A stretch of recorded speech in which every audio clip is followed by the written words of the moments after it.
starts new topic online classes. This topic is a very important. Students be careful and on boards write the this topic's importance. But this topic is started against as a requested point. Student, please video like, share, subscribe, bell icon press. Students on boards write this topic as a very important. To see on board and start the topic. Today take the topic changes of states of matter. आज का जो हमारा topic जो है changes of state of matter, यानी matter का changing of states है क्या, इसके बारे में हम स्टडी करेंगे। जैसा कि आप जानते हैं matter can exist in the three physical state. Matter जो है फिजिकली थ्री एग्जिस्ट करता है फिजिकल स्टेट, जिसमें सॉलिड्स, लिक्विड एंड गैस आते हैं। यानी matter as exist of the three physical state, solids states, liquid state and the gas states. We changes the physical state of the matter in two way, यानी जब matter जो है physical states change करता है तो उसके दो rules होते हैं, दो रास्ते होते हैं। पहला बाय चेंजिंग द टेम्परेचर, पहला जो है बाय चेंजिंग द टेम्परेचर, दूसरा जो है बाय चेंजिंग द प्रेशर। यानी पहला जो है तापक्रम के कारण जो है चेंज करता है, दूसरा जो है प्रेशर के कारण चेंज करता है। जिसमें हमने दिया है effect of change of the temperatures, यानी जब मैटर फिजिकल स्टेट में होगा तो क्या इफेक्ट पड़ेगा टेम्परेचर्स का, उसके ऊपर हम डिस्कस करते हैं। increase the temperature, a solid can be converted into the liquid states and the liquid can be converted into the gas states। यानी जब टेम्परेचर इंक्रीज करता है तो सॉलिड जो है वह कन्वर्ट हो जाता है लिक्विड में, और उसके बाद लिक्विड कन्वर्ट हो जाता है गैस में। इस तरह जब टेम्परेचर इंक्रीज करता है तब वही बाय डिक्रीजिंग द टेम्परेचर, यानी जब टेम्परेचर डिक्रीज करेगा तो गैस फेज से लिक्विड में आएगा, लिक्विड से सॉलिड स्टेट में आ जाएगा। तो इस तरह जो है टेम्परेचर इंक्रीज करता है तो सॉलिड से लिक्विड, लिक्विड से गैस होता है, और वही डिक्रीज करता है तो गैस से लिक्विड और लिक्विड से सॉलिड फॉर्म में हो जाता है। इस तरह जो है effect of change of the temperature का प्रोसेस को हम डिनोट करते हैं, जिसमें पहला पॉइंट हम स्टडी करेंगे solid to liquid change melting. यानी सॉलिड टू लिक्विड जो चेंज होता है, सॉलिड से लिक्विड जब चेंज होता है तो उस प्रोसेस को मेल्टिंग कहते हैं। तो मेल्टिंग कहते किसे हैं? The process in which A solid substance changes into a liquid on heating a called melting और द फ्यूजन। यानी वह प्रोसेस जिस प्रोसेस के तहत कोई सॉलिड सब्सटेंस जो है चेंज हो जाता है लिक्विड फॉर्म में ऑन हीट पर, तो उस प्रोसेस को मेल्टिंग और फ्यूजिंग कहते हैं।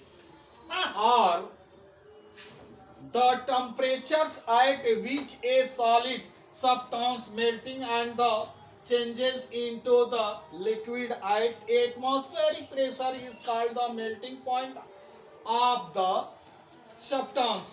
यार जो है हमने ये बताया कि यह वह प्रोसेस जिस प्रोसेस के तहत किसी सॉलिड सब्सटेंस को टेम्परेचर देने पर वह मेल्ट कर जाता है और वह लिक्विड फॉर्म में हो जाता है, जिस एटमॉस्फेरिक प्रेशर पर, जिस वायुमंडलीय दाब पर, तो उस प्रोसेस को हम मेल्टिंग पॉइंट कहते हैं। यानी उसे उस सब्सटेंस का हम मेल्टिंग पॉइंट कहते हैं। ओके, दूसरा पॉइंट हमने बताया liquid to gas changes are boiling or वेपरेशंस।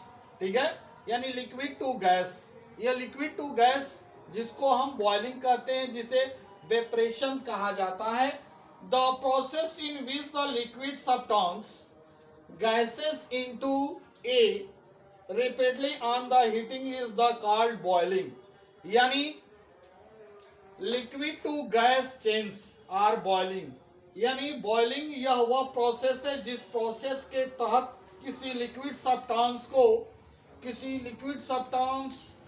किसी टेम्परेचर पर रिपीटली हिट करने पर वह कन्वर्ट हो यानी वह बॉयल कर जाता है, तो उस प्रोसेस को हम बॉइलिंग कहते हैं।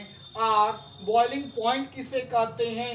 The temperature at which a liquid boil and the change rapidly into the gas at atmospheric pressure called the boiling point of the liquids।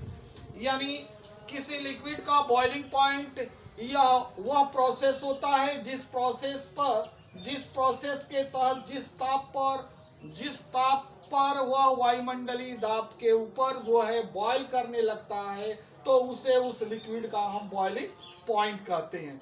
जिसमें थर्ड पॉइंट हमने कहा यहाँ आपका gas to liquid change or condensation. Gas to liquid change or condensation, यह process क्या है? The process of the changing gas at a liquid by cooling is called the condensation. यानी वह प्रोसेस जिस प्रोसेस के तहत कोई गैस जो है लिक्विड फॉर्म में कन्वर्ट हो जाता है बाय कूलिंग करने पर, तो उस प्रोसेस को हम कंडेंसेशन कहते हैं। यह बिल्कुल बात समझ गए? यानी वह प्रोसेस जिस प्रोसेस के तहत कोई गैस को कूल करने पर वह लिक्विड फॉर्म में कन्वर्ट हो जाता है, उस प्रोसेस को हम कंडेंसेशन कहते हैं। अगला पॉइंट है आपका लिक्विड टू सॉलिड चेंजेस और freezing. Liquid to solid changes, जिसके बारे में हम फ्रीजिंग को अध्ययन करेंगे। The process of the changing a liquid into the solid by a cooling is called the freezing. यानी वह प्रोसेस जिस प्रोसेस के तहत कोई लिक्विड सब्सटेंस सॉलिड फॉर्म में कन्वर्ट हो जाता है कूलिंग करने पर, तो ऐसे प्रोसेस को हम फ्रीजिंग कहते हैं। फ्रीजिंग यह वह प्रोसेस है जिस प्रोसेस के तहत किसी भी लिक्विड को कूल करने पर वह सॉलिड फॉर्म में कन्वर्ट हो जाता है, उस प्रोसेस को हम फ्रीजिंग कहते हैं। तो आपने ये सारे पॉइंट्स को स्टूडेंट बिल्कुल क्लियर समझ लिया, इसमें किसी तरह का डाउट नहीं है। इन पॉइंटों से रिलेटेड अब हम जो है क्वेश्चन देंगे, उन क्वेश्चनों को आप सॉल्व कर चेक कराएंगे। तो student please take the pen and copy, write the question. Question number first, explain the change of state of matter. Repeated question, explain the change of state of matter। Next question, explain the effect of changes of temperature। Next question, explain the solid to liquid changes or melting with example। Next question, explain the liquid to gas changes or boiling or evaporation with example। Next question, explain the boiling point। Next question, explain the melting or fusion। Next question, explain the melting point। Next question, gas to liquid, explain the gas to liquid changes or condensation with example। Next question, explain the liquid to solid changes or freezing with example। Student, please solve this question and check the soon. Okay, thanks.